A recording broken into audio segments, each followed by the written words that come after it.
Welcome to the Post Ride Podcast. Lee Kahn, Ryan Lois, and myself discuss our amazing motorcycle trip through Spain in late October and early November 2022. This is episode 7. Friday the 4th of November. You got us an Airbnb in Barcelona in downtown. We had to take the bikes, and then we had to figure out how to park the bikes and meet the guy and get into the Airbnb. And then we also had a walking tour of Barcelona booked. We really haven't talked about packing on the bikes. You can make the panniers bigger. There was a latch inside. I'm helping him put a bag together, and I was like, Lee, you're not even using the full capacity. You got it in minimal mode. I was jealous because I was hammering things inside to try to keep every my stuff in there. 3 backpacks, a duffel, and extra shoes. Why am I drawing a blank on the Airbnb that we were at in Barcelona? Oh my gosh, 5 floors, the stairs. The bus Yeah. stop. Oh my gosh, how could you forget that?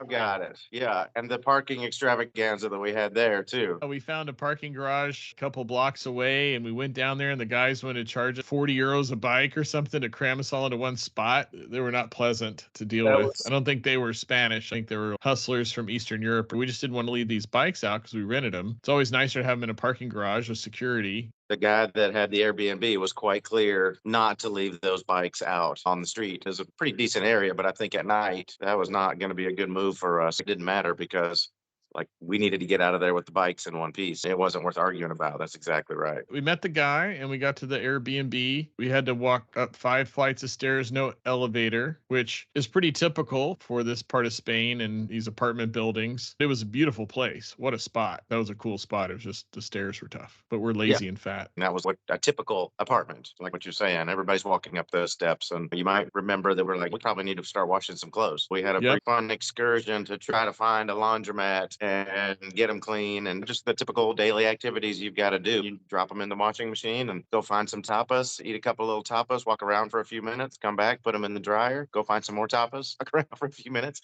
and then you're done. Ryan, you tried the apartment washer/dryer machine. You went for it. You tried to use that. I was like, how bad could this be? We were washing at night, so we had no chance to dry them. It was a failure. The dryers don't work the same way as they do here. We walked over from the Airbnb over to meet our tour guidess. Both of our tour guides were not from Spain. They're like from other parts of Europe. She was extremely knowledgeable. And I think when we went out the night before and we were in Barcelona, we saw a lot of the same stuff, but now we had the context of everything. The tour guides we had in Madrid, the gentleman on the bike, the lady in Granada, which is later in this podcast series, they all fell in love with it and found a way to stay there and found a way to tell everybody else how much they loved it. There's a lot of tagging on the roll down doors for the shops and on walls. One guy did cans that he painted, and then they mounted them on the wall in different places around Barcelona. I thought that was really interesting piece of art. One of the things I noticed with her tour versus us just walking around is she was able to take us to certain places and point things out like that we probably would have never seen or noticed, which I thought was really cool. Another one that we saw was a picture of Che Guevara, and it said Viva la Revolucion, and it was a pixelated picture of him, which is pretty funny. There's some interesting street art as you walk around Barcelona. My favorite thing, and I ordered one, a Kaganer, the pooper. This is a thing that they do in Barcelona, and they make all kinds of versions of it for famous people and soccer players and Marvel heroes and things like that. It's a piece that you add to your manger scene, and so I got a Christmas ornament shipped out. It's a little Barcelona guy taking a poop. It's to renew the fields. It's fertilizer for the fields, so they celebrate that at Christmas, and it's a funny, cool thing. She was really good. She brought us into that square that was called the del Rey, and I thought that was cool. She showed us the steps that Christopher Columbus went up to seek permission to go on his expedition. She said there was a lot of different type of executions. You could feel the history all in there. We kept seeing this theme over and over about really running the Jews out of Spain and taking their synagogues apart and then incorporating them into the cathedrals. The stones had Hebrew writing on them, and they made sure you could see the Hebrew writing when they placed the stones in the foundation of the cathedral. Most other parts of Europe that I've been, Italy and other places, there's still a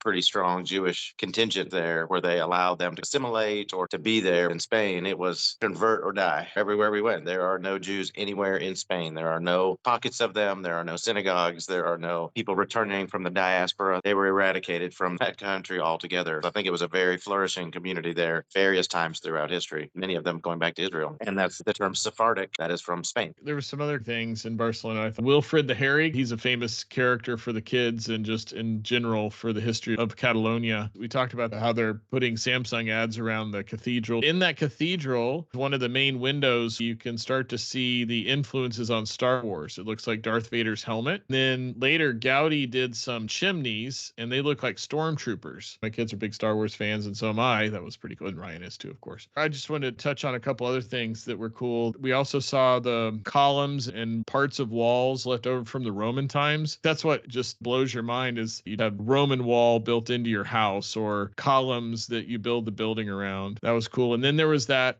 famous wall called the Kiss, and it's made up of all the different pictures of people that they sent in, which is a mosaic, which was really interesting. We went to the town square. There's a guy there wearing his Catalonian flag and shirt and pants and singing Catalonian songs, and it was right across from the federal building in the plaza, and the previous government had tried to separate Catalonia from Spain and failed. We saw the sculpture, and it was the human tower sculpture. It's the same height as the highest human tower that they do in their festival, where people stand on top of people's shoulders and the kids go up to the very top. That was really cool. In that square, there was a lamp post, and she pointed out that this was designed by Gaudi. It was one of his first jobs, and he designed this light post. Then we got a cab and said, well, let's go see Gaudi's main cathedral, Sagrada de Familia. I'm glad we did, because I don't get that switched on by big cathedrals. I've been in the Vatican and been in a lot of different cathedrals around the world, and they're all beautiful, and I get all that, but there was really nothing like Gaudi's cathedral. I think they said Gaudi had worked in it for 40 years before he died. Just walking around that building, there was just something everywhere you looked was just something incredible, wasn't there? Like every architectural thing you could imagine, whether or not it's a snail coming down the outside of a pillar or a golden ball with mirrors on it or traditional kind of Catholic iconography. Every millimeter of it is something interesting to look at. And I was quite moved by it, just how interesting it was. And I'd like to go see the inside of it. Just to see it from the outside, like you're saying, was pretty impressive. I think 2010 was when it was consecrated. Yeah, there's like lizards crawling around the side of it. Wow, this guy was on some serious acid and to do this. But they let him do it. And I think it's really cool that they did let him do it. He had quite an imagination, and he was very connected with nature and his faith. And I thought that was quite fascinating and overwhelming. Definitely Barcelona had more of a, it's a little grittier there, a little more arty. It's not as polished as Madrid or Valencia, some of the other places we visited. It's a little more urban, like you said, a lot more tagging, and it's a little grittier, super fascinating from a cultural standpoint.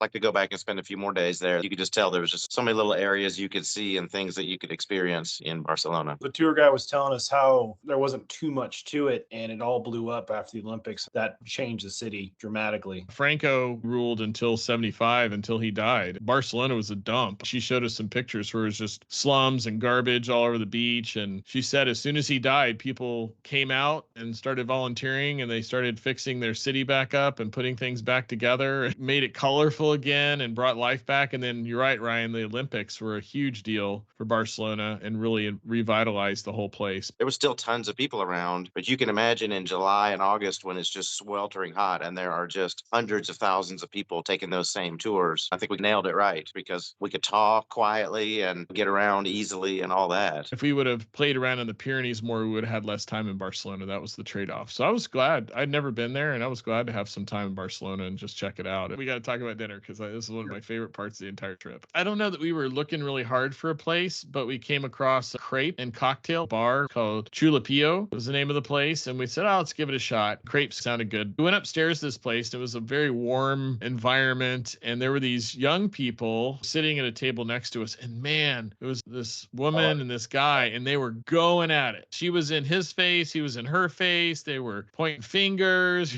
I went over to him and I'm like, what are you talking about? I got to know. We're Americans and we're just curious. She's like, oh, we're debating whether or not illustration is art.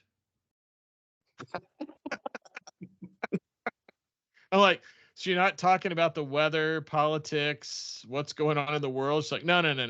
He thinks that illustration is art, and I do not. It was absolutely hilarious. I got the biggest kick out of that. That was one of my favorite things, right, of the whole trip, was just to hear that answer was just hilarious. She was sitting right beside me. I could hear everything they were saying, but because they were speaking Catalan, they could have been talking about religion or politics or love, but we couldn't pick up a single word of it. So you're right. At some point, we just couldn't standing, and it's like, baby, I'm sorry. I don't know if you know any English, but we're dying to know what you're talking about. We don't have to be rude here. But they were so nice. You were saying they were kind of going at it, but it wasn't heated or mean or accusatory. It was just passionate. But with Italians that are raising their hands and they are pointing at each other and they're touching each other's chest, pointing. This wasn't that. It was different. That was their Saturday night, and that was their discussion. I was wrapped up in my gin and tonic. That was a great bar and a great dining experience as per usual for us. And you guys were over here eavesdropping, and I'm like, this is pretty good. Plus the crepes were amazing. I think I had like mushroom and cheese crepe of some kind, and then we had a dessert crepe which was like walnuts and bananas and chocolate, and it was outrageously good. That was a good experience all the way around. And then we went back and walked and then climbed our 5 flights of stairs to the B&B. I love that place. Great views, location. That Gothic quarter, I guess, is analogous to the French Quarter. And it's going to be a little seedier in the French Quarter of New Orleans,